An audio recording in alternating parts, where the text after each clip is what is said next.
I took back my house and left my mother homeless after she disowned me. For you won't believe what happened in this story. A woman who had to endure the indifference of her mother and younger sister for over 30 years, only to realize that all her sacrifices were in vain. Her mother only cared for her sister, leaving her to take care of everything from school to family matters. When her father passed away, things got worse as her mother and sister focused only on themselves. And then, after 11 years, she decided to take back what was rightfully hers. This isn't just about enduring, but about the decisions that changed her life. Stay tuned to find out what happened. Before continuing the story, tell me which city you're watching from. I want to know how far this video has come. Don't forget to like and subscribe to the channel so I can send you exciting stories like this every day. My younger sister Jessica, 37F, and I, 42F, are the children of my mother Sarah, 62F. It seemed as though I had vanished from the world the instant Jessica was born. I don't want to come across as theatrical, but this is the reality. My mother was naturally quite protective of Jessica because she was born underweight and ill. I get that it must have been frightening for her to have a sick kid, but Jessica was the only child that Sarah cared for, rather than merely the family's baby. Jessica received royal treatment. Her needs, wants, and moods were the center of attention. For example, Mom would hand-feed Jessica until she was well into middle school, since she disliked eating by herself. Mom would simply complete any school projects or his homework for Jessica. No questions asked, Mom allowed Jessica to stay at home if she didn't feel like going to school. And then there was me. I had clothes, food, and other essentials, so I wasn't completely disregarded, but I was alone emotionally. Unless it had to do with Jessica, Mom never truly cared about me. Mom was preoccupied at a spa and forgot about a dentist appointment I had when I was around 10 years old. After hours of waiting outside the school, a family friend saw me and offered to drive me home. My mother pretended it wasn't a huge thing when I returned. "Oh, I thought you'd figure it out," she simply said. The only person who actually saw me was my father, John.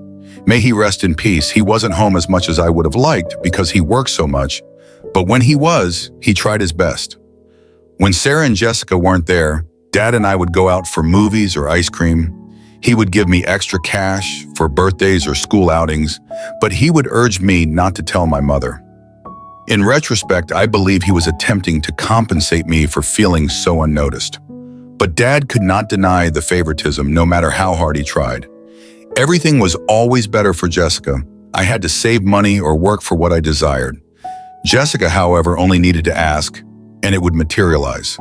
I requested a bike one day, Vitmas, and Jessica made a last-minute request for the same item.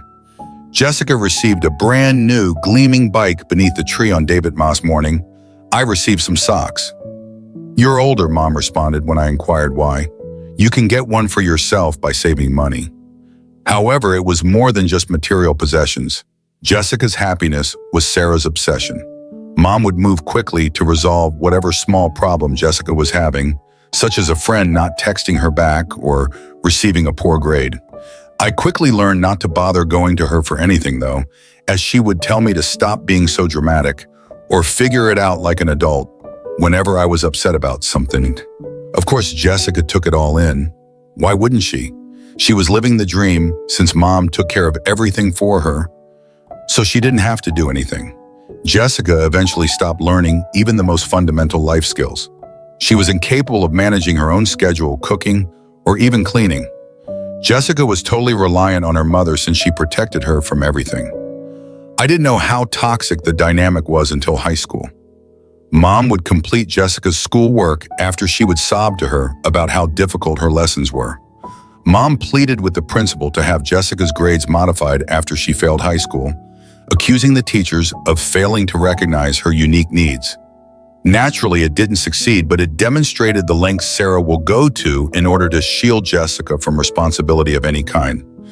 However, I was supposed to be self-sufficient. I had to work things out on my own if I had trouble in school. I had to use the money I earned from babysitting if I wanted to participate in extracurricular activities. And Sarah would tell me, "You're the older sister. You need to set an example." If I ever ventured to voice my displeasure, I was eager to be out of high school by the time I graduated. I never looked back after enrolling at a college in a different city. I never made a better choice than to move away. I was able to breathe for the first time. I didn't have to compete for Sarah's attention or continually compare myself to Jessica.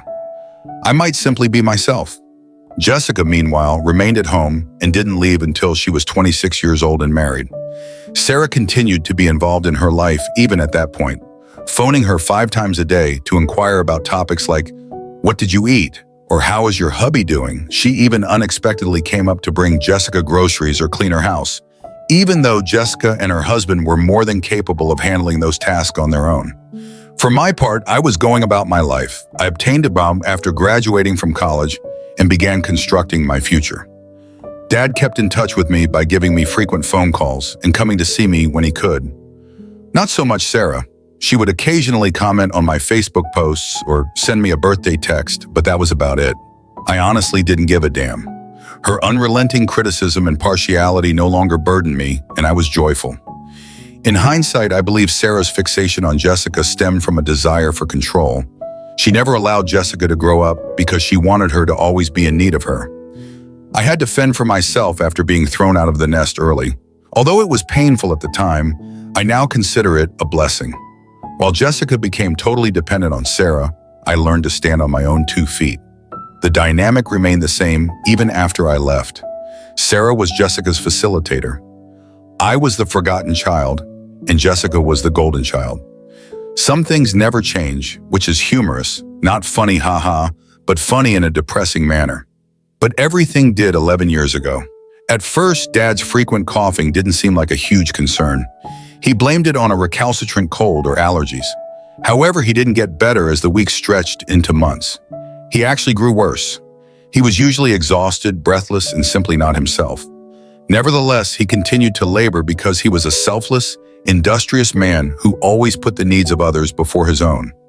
Sarah didn't appear to notice at all.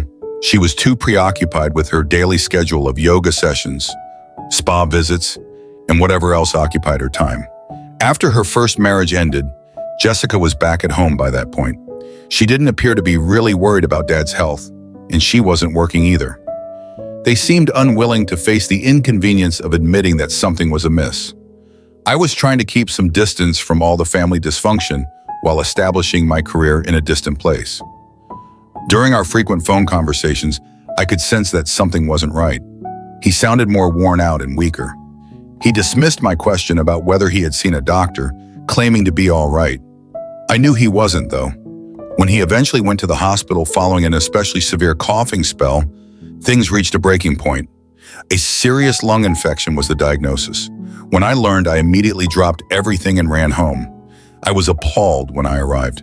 Dad was laying in bed by himself, looking so weak and ill. Jessica and Sarah, they were out getting manicures. Sarah pretended to be shocked to see me when they returned. She even attempted to give me a hug, but I refused. When I questioned her why she wasn't with Dad, she said that she had errands to run. Both had recently had their nails done and were carrying shopping bags, so it was clear they had just left the spa. I spent as much time as I could with Dad when he was admitted to the hospital. Every now and then, Sarah would stop by, but only for a few minutes. Jessica? She said it was too hard for her to see him in that state, and she hardly turned there at all. I was balancing everything at the same time, including communicating with doctors, controlling his medicine, and attempting to make him comfortable. On most nights, I even slept in a chair by his bed. It was frustrating that Sarah didn't participate. It's not like she was too busy to be there because she didn't work. However, she pretended that going to the hospital was a huge hassle. The day she stated, "He's in good hands with the nurses," will always stick in my memory. Should I just sit there or what? Yes, Sarah, supporting your husband is exactly what you were meant to do. Dad was released from the hospital after a week. We hired a nurse to assist at home because he still required round-the-clock care. Sarah was expected to take charge and assume greater responsibilities. Yet she continued to be untrustworthy. She would leave for hours to run errands, only to return with shopping bags, or she would fail to give him his medications on time. On one occasion, she chose to stop at the salon before picking up an oxygen tank for him. I had already made arrangements for someone else to deliver it by the time she arrived home. Jessica wasn't any better. She said she avoided Dad completely because she couldn't bear to see him in such a vulnerable state. She spent much of her time in her room watching TV or browsing on her phone. She even went on vacation with her friends during one of Dad's worst bouts, leaving me to manage everything by myself. In the end, I resigned my job to care for Dad full-time. To be honest, I didn't want to leave him alone with Sarah or Jessica, and I didn't trust them to do it. He was worthy of better. In order to keep him from feeling lonely, I prepared his meals, assisted him with his physical therapy, and made sure he had company. I loved him, so even though it was exhausting, I would do it all over again if I had to. As Dad's health deteriorated, Sarah did make an attempt to work harder, but it was too late. She would sit next to him, but she would be glued to her phone, either talking to Jessica or posting on social media. It seemed as though she was unable to fully focus on him. Jessica only arrived after being coerced by Sarah, and even then she would excuse herself and depart after a short while. A few months later, Dad died. The nurse I and a few of his friends who had come to bid him farewell were all around him. Jessica and Sarah. They weren't present. Jessica was out with friends, and Sarah had gone to some sort of wellness retreat. When it became apparent that Dad was running low on time, I contacted both of them, but they did not answer. The funeral went by quickly. I was tired and heartbroken, but I still had to put up with the bullshit from Jessica and Sarah. As though she hadn't been ignoring all the warning signals for months, Sarah talked to her friends about how unexpected Dad's death was for the majority of the funeral. Jessica made a huge show of crying, but it felt so forced she hadn't given a damn when it counted. Dad's attorney called me a few weeks after the funeral to discuss his will. I was hoping for a tiny inheritance or a memento, but nothing more. However, I was taken aback when I met with the attorney. Dad had bequeathed the house, his savings, and his assets to me. Jessica and Sarah received nothing. Given how little his wife and youngest daughter cared for him, I could only imagine how much anguish Dad must have been going through in his last months. He expressed his appreciation for everything I'd done for him by leaving everything to me. It caused a firestorm, though. When Sarah and Jessica learned, they were furious. In fact, Jessica yelled at the attorney, stating that she could never be subjected to this treatment by her father. Sarah called and insisted that I give them a piece of the inheritance. I declined. For the sake of my sanity, I disconnected from Jessica and Sarah. Their sense of entitlement was draining. I eventually met my husband after relocating to the city where I was employed and concentrating on starting again. We relocated abroad for his work, got married, and had a baby. To be honest, I didn't feel the need to tell Sarah or Jessica about it because it was a new beginning. After a few years, I became a mother to my daughter. Sarah appeared at my place out of the blue. It was unexpected to see her at my door, as I hadn't spoken to her in years. She appeared more worn out and less put together. She sobbed, expressed regret, and expressed her want to be involved in my daughter's life.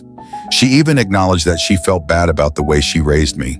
She said she just wanted to make amends because she had been living with remorse ever since Dad died.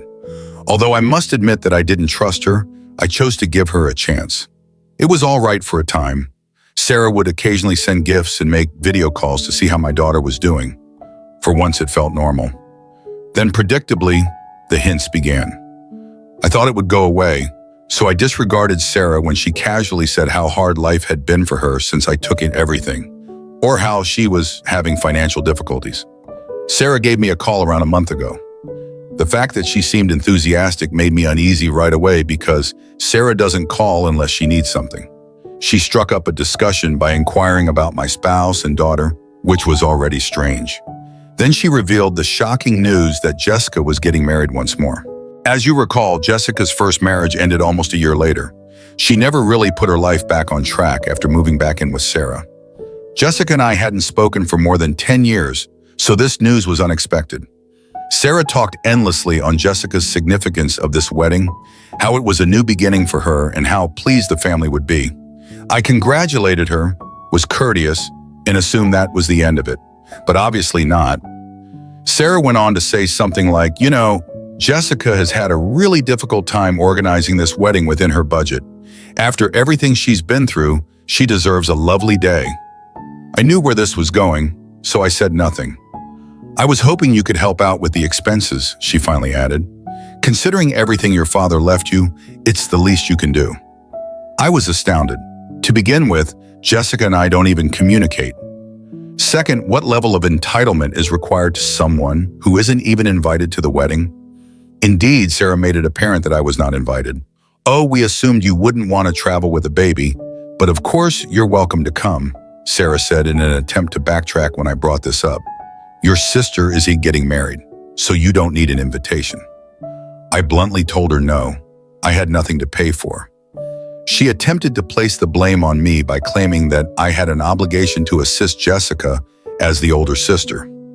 She also mentioned Dad's wealth, saying that while Jessica was struggling, I was hoarding the family fortune. I informed her that Jessica and I were not romantically involved and advised her to get in touch with Jessica directly if she needed assistance. Jessica, predictably, never did. Sarah didn't accept rejection. She kept bringing up the same point in her voicemails and texts over the course of the following few weeks. I was disappointing Jessica, I was self-centered, and I didn't care about my family. If you don't help, it will ruin Jessica's big day, and everyone will know it's your fault, she even stated.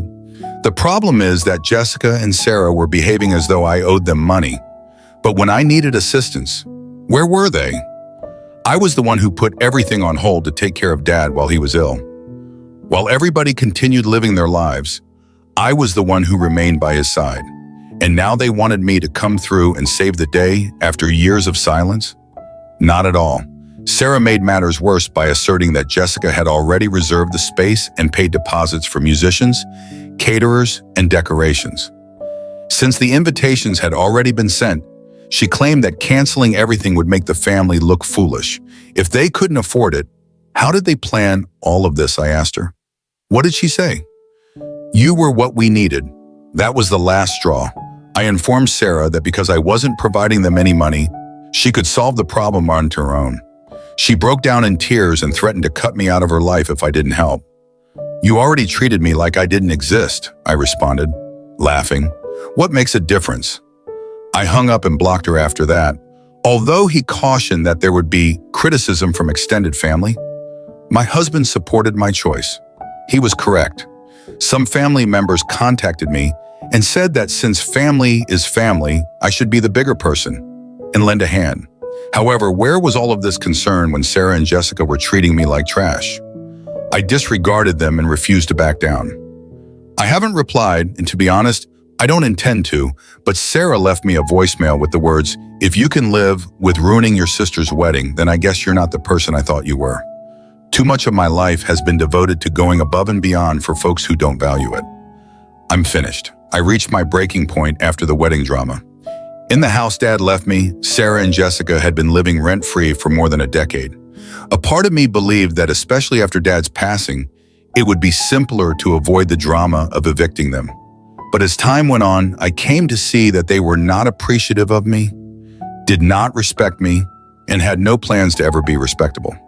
Let's go back a little. Sarah and Jessica were furious that Dad left everything to me when his will was read. Sarah said that because she had lived there for many years, it was her house. Jessica screamed about how unjust it was during her tantrum. In actuality, though, neither of them was worthy of a dime. When they couldn't even bother to come up most of the time, Dad left me the house because he could see how much I cared for him in his last months. "I see you and I appreciate you" was how he expressed his gratitude. I allowed them to remain in the house even after I inherited everything. I had the hope that they might change. However, Sarah never once offered to pay me rent and instead rented out one of the rooms to pay for her own costs, acting as though the house was hers. I was treated like a villain by Jessica, who told the rest of the family that I had tricked Dad into excluding her from the will. They didn't try to patch things up between them. I finally came to the conclusion that enough was enough. I needed to reclaim what was properly mine since they had stayed too long. "I was hoping you could help out with the expenses," she finally added. "Considering everything your father left you, it's the least you can do." I was astounded. I don't even speak to Jessica. To start. Second, what level of entitlement is required to demand payment from someone who isn't even invited to the wedding? Indeed, Sarah made it apparent that I was not invited. "Oh, we assumed you wouldn't want to travel with a baby, but of course you're welcome to come," Sarah said in an attempt to retract her statement when I brought this up. "Your sister is getting married, so you don't need an invitation." I bluntly told her no, I had nothing to pay for.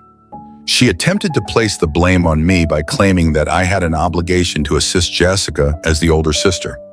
She also mentioned Dad's wealth, saying that while Jessica was struggling, I was hoarding the family fortune.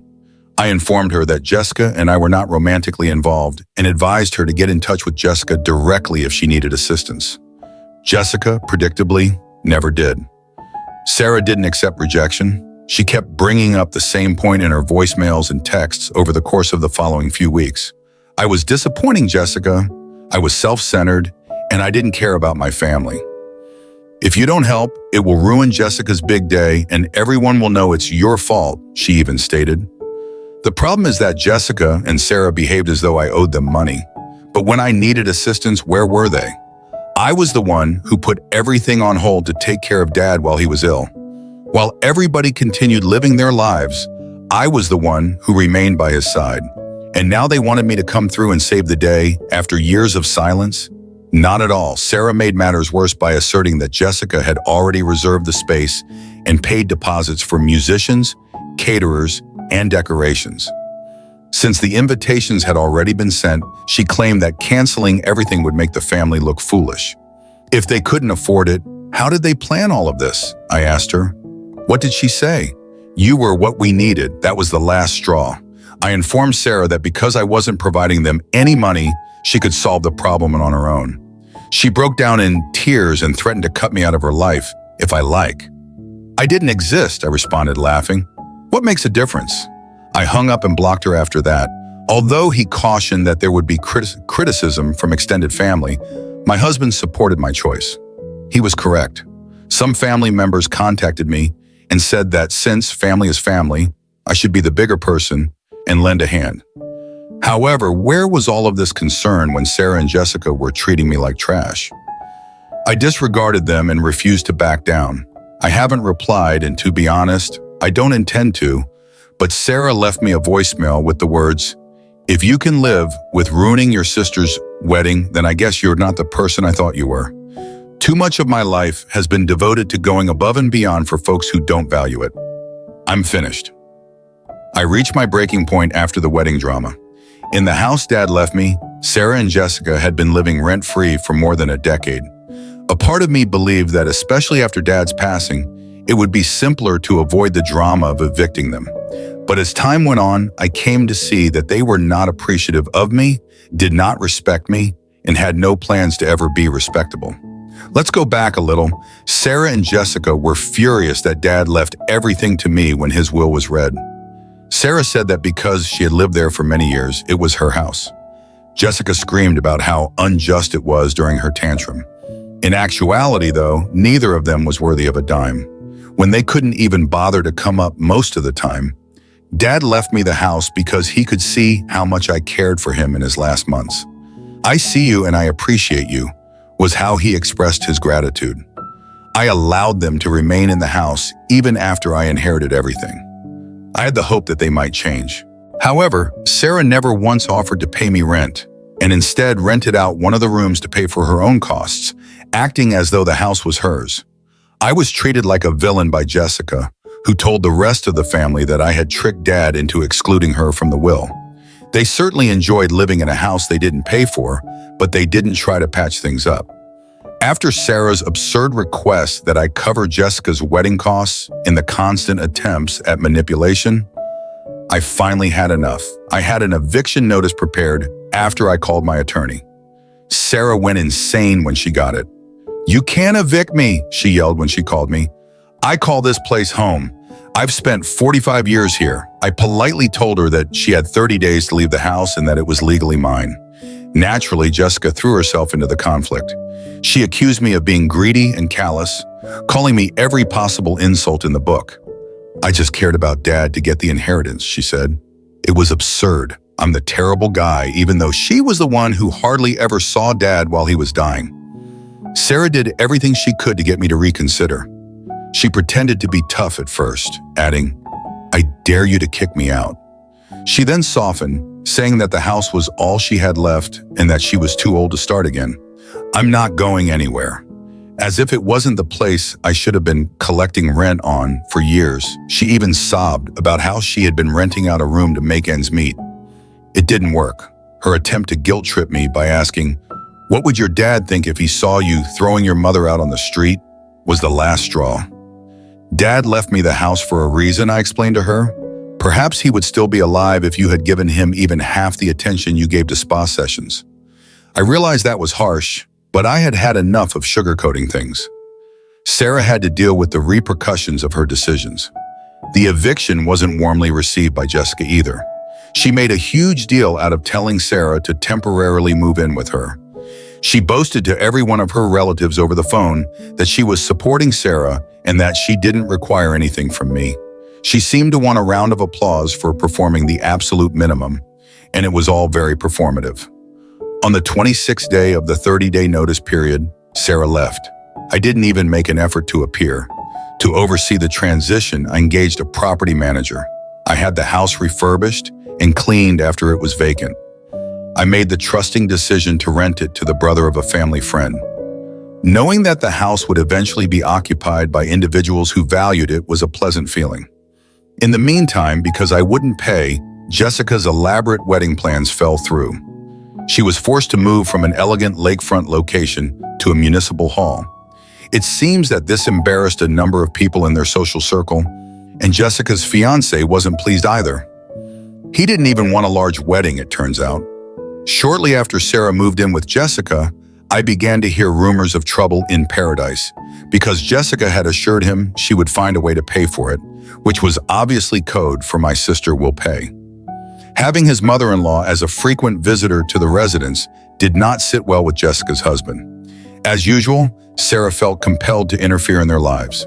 She would make fun of Jessica's cooking, a remark on how Jessica's husband managed the house, and overall be a pain in the neck.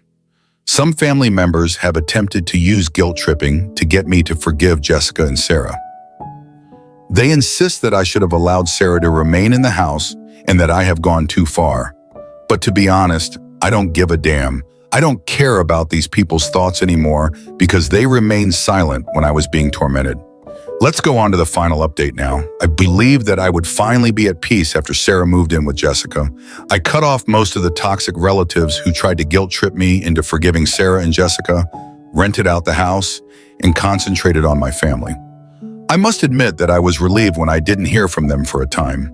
Naturally, though, that didn't last. I received a contact from a mutual relative inquiring whether I had heard anything about Sarah and Jessica's situation around 2 months after the eviction. I hadn't, and I wasn't sure I cared, to be honest, but I had to ask since I was so curious. They told me things that were both frustrating and, dare I say it, gratifying. David, Jessica's husband, apparently had enough of Sarah's interference and issued Jessica a final ultimatum. Either she leaves or I leave. Due to the wedding fiasco, Jessica was already at odds with him. Do you recall that she had promised him a lavish wedding, which I was supposed to pay for? Jessica felt ashamed in front of her friends and his family when they were forced to settle for a modest town hall ceremony when things didn't work out. There was a lot of friction in their relationship as a result of her disregarding David's warnings not to overextend financially. Things only got worse when Sarah moved into their house. David's cuisine, his parenting skills, they have a toddler, and even his communication with Jessica were all criticized by Sarah. Ironically, given her own financial mess, she would advise them on how to handle their money. For a while, David tried to put up with it, but after one very heated argument in which Sarah accused him of not being man enough to care for his family, he told Jessica that it was either him or Sarah. Jessica pleaded with him to change his mind, but he refused. The worst part is that Sarah didn't go out in silence. She lost it when Jessica informed her of David's ultimatum. She also threatened to remove Jessica from her will, which was a pointless threat given that Sarah had nothing to leave behind, and accused Jessica of abandoning her like everyone else. After they got into a heated dispute, Jessica, who was probably embarrassed and upset, advised Sarah to work it out on her own. Where has Sarah disappeared to? Not surprisingly, she made an attempt to get in touch with me. She asked me if I would think about allowing her to return to the house via email. Yes, an email, as I had blocked her on all other platforms.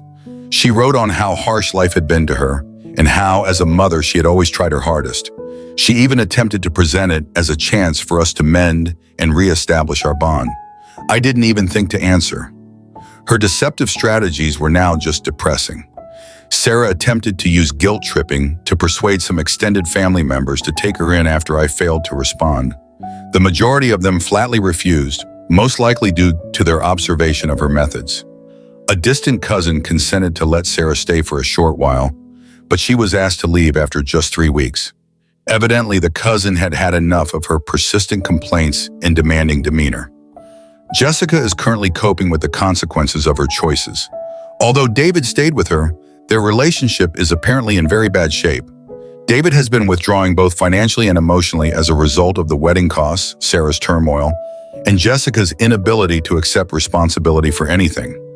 Jessica has been telling everyone that he, not her, is the issue, even though he even recommended couples counseling. According to what I've heard, Jessica has been complaining to her family about how unfair it is that Dad gave me everything.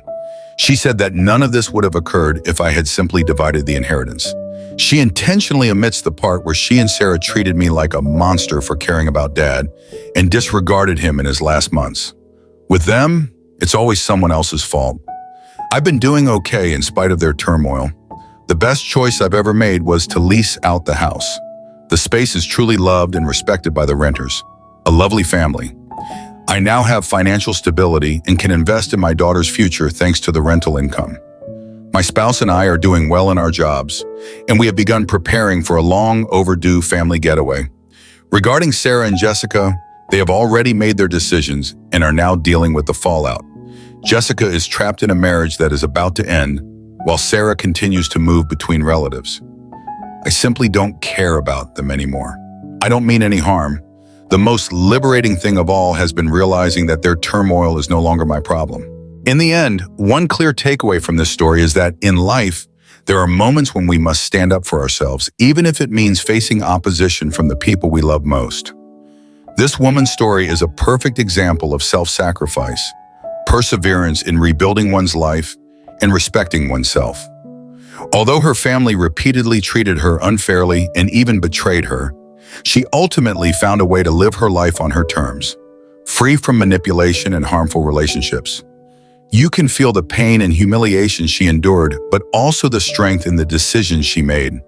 It's a strength that sometimes we must discover within ourselves to move forward, no matter the challenges ahead.